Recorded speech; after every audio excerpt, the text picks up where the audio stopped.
Snook plays a political operative who's looking to strike back at her father and his media empire. She's also looking to get some awards recognition in drama lead actress. That's Sarah, that is. I'm Charlie Bright from Gold Derby, here with Sarah to ask her, what was your favorite bit of scheming your character did last season? Ooh, I don't know. Shiv's a bit of an all-around schemer, I think. I don't know if she did. Her favorite bit of my favorite bit of scheming, I guess. I don't know. The sort of like the running around behind Tom's back with Nate is. I guess that's scheming. That's kind of like. I guess that's kind of fun. That kind of like character. Those kinds of character arcs in some ways, because you got to find what it is that she's doing it for, and it felt very she felt very kind of like masculine in that sense of just like I'm just having fun. It's not anything. It's not it's not an emotional sort of cheating thing, but yeah, no, I feel like Shiv's doing a lot more scheming in season 2, to be honest. Really, in season 2? How about in terms of the relationship with her father and her relationship with the media empire that he's built? In terms of what her scheming against that or with that? Mm-hmm. Yeah, I think she's a person who's sort of very. She's like she knows herself pretty well, but also is probably quite blind to a lot of her flaws and things like that. And I think.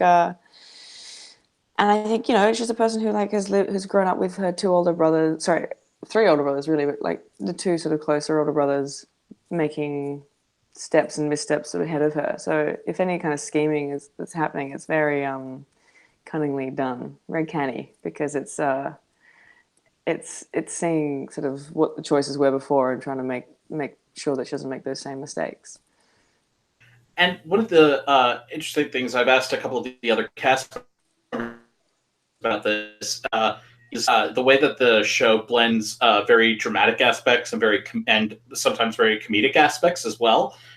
Do you find yourself more drawn to the dramatic aspects or the comedic aspects, or both equally? I would say definitely both equally. I was talking to Susan, one of the writers, recently. She's a wonderful writer who wrote episode 6 last season, and again did episode 6 this season. We've just finished shooting it. And I think there's like each of the writers have different strengths, and she's come from a theatre background, and I think that really shows in the structure of her episodes, and that kind of thing where it's like the drama is sort of inexorably going towards this climax, and then the comedy is peppered through. I think that's my favorite. So it's a little bit of both, but naturally I sit more easily within drama than I have done in comedy in the past, but. It's been really fun to get into like engage with that comedic sort of side. I mean, Kieran is an amazing impro guy on set. Like he'll just have no filter. He'll say any kind of line that comes to his head, and it's hard to kind of keep a straight face and not corpse or laugh along. And remember that you have to be Shiv, not Sarah, in that moment, and not enjoy it as much as Sarah wants to. And so one of the interesting things about your character is that she is not within the company.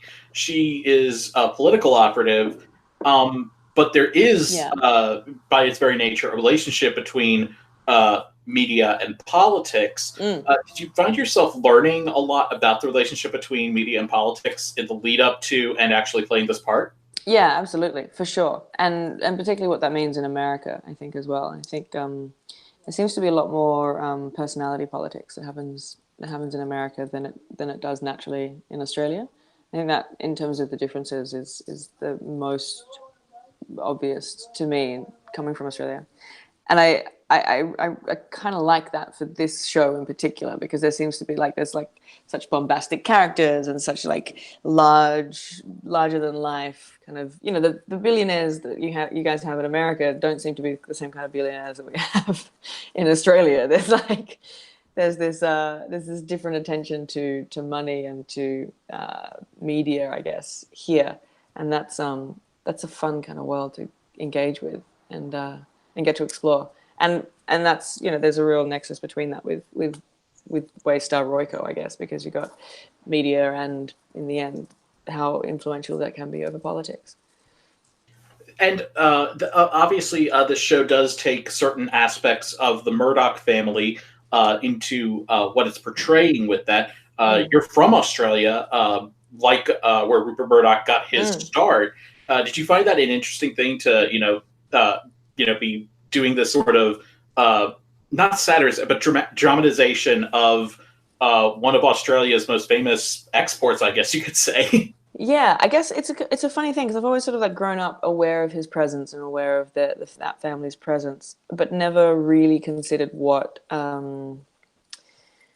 direct and specific sort of effect that they have on say the political conversation in Australia or otherwise, and the sort of and what agenda they could be pushing personally. Because perhaps I've been really quite naive and thought that, you know, the news reports on facts and you have you sort of you account for bias within the journalist, like the journalist accounts for bias, not necessarily the reader needs to account for their own personal bias. So being here and being exposed to, you know, stories of this family, as in the Roys, and then, you know, looking towards dynastic power families like the Murdochs or the Packers or the Redstones or any of these like multi-million, billion-dollar families that have an influence over media as well, is really interesting. Like that's almost where the power lies. It's like the messenger is the more powerful person these days, rather than necessarily the person who has the political power necessarily. And you also have this great I don't want to say a strong relationship, but you have this interesting relationship with Matthew Macfadyen, who plays your husband at the end of the second season. He is now your husband. Yeah. It's such an interesting dynamic between the two. How did you build that chemistry with Matthew in doing that? Because it's so complicated. Yeah, do you know, weirdly, it kind of just happened. Like, it just worked. Like, Matthew's such a lovely, charming, just genuinely good human being. It's hard not to get along with him. I think he's everybody's favorite to act with and to hang out with because he's just such a generous person. And so in terms of like developing what the relationship between Shiv and Tom was, we personally took a lot of cues from the writers and just, you know, you say what you're given. But then also having built a really strong rapport with each other just because, you know, quite get along as friends, Shiv and Tom turned into these sort of, I don't know, what people have said to me, like, why is she with him? What's the appeal? And in some ways, and I think it's kind of right, and that it's sort of inexplicable in that, like, you can't really know why you love someone sometimes, but you just do. And I think, you know, now in the second season, we get to see what their relationship maybe is a little bit more like behind closed doors that we haven't really gotten to see in first season. And I think there's a very, you know, actually quite a strong relationship there, and perhaps maybe more of an honest relationship than it could have been if they didn't get to a point where they did at the end of season one, where it was almost going to all end. But yeah, it's an interesting relationship to explore. I quite like it. It's different. And this may seem like a stupid question, but I honestly felt myself asking this at the end of season one. Do you think that Shiv actually? I didn't catch all of that. You said, do you think Shiv something? Oh, do you think Shiv actually loves Tom? Oh, yeah. I think so. I think she definitely loves him. I think she probably knows that he's a little bit of an asshole sometimes, you know, like knows that he can be a bit of a bully and probably doesn't mind that, kind of likes that. I think she knows that he's probably the person that she can be most vulnerable with because he probably will never leave her. Not like he's the most solid and stable thing in her life. And I think it's just this kind of odd flaw of Shiv's that she can't feel comfortable being vulnerable to that. where she just has to sort of treat him mean and be quite dismissive of him, even though she really, truly, like, you know, deep down, absolutely loves him. And I don't know what she would do without him. I think with Shiv, it's like, you know, that adage of going, well, behind every strong man is an even stronger woman. I think that's the case in this sense, and that it's just a gender thing, and that you need for a strong person to succeed, they need a strong partner behind them. So I want to get a bit into the Emmy race this year. You're campaigning in the lead category. And I guess you could make an argument for both for Shiv that she could be either lead or supporting. What made you decide to go in the lead category? I'm very honest. I didn't know that I was in the lead category until about 15 minutes ago, about an hour ago. So much for my really active campaign there. But just to be honest, yeah, I don't know. I think, you know, well, she's the only female in the family who's sort of making a go at being perhaps looking to the top job.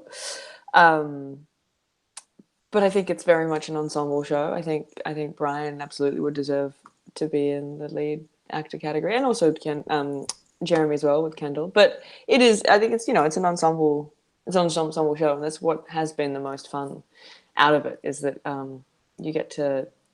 Do you know, actually my favorite times on set have been the table reads, because you get to see everybody do all their things, and because you get to like only act with certain people all the time. Like I'm mostly with Matthew, or I'm, you know, with a little bit with Alan as well, and with Jeremy, but then, and you know, and Kieran as well. But you just miss, like I don't get to hang out with Nick very often, and I don't get to Shiv and cousin Greg. I'm desperate for scenes for them to have together, so that we can do something more together. But that's kind of great with this ensemble vibe.